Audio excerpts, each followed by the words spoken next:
रात रोइले जहर अपना देवरे से भेजा दो। अब बात न करबू हमरा से तो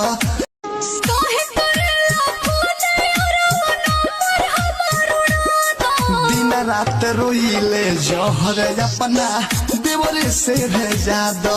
अब बात न करबू हमरा से तो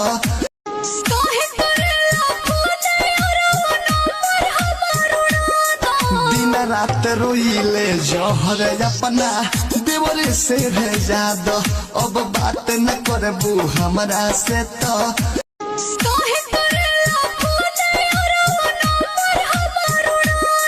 दिन रात रोइले जहर अपना देवरे से भेजा दो।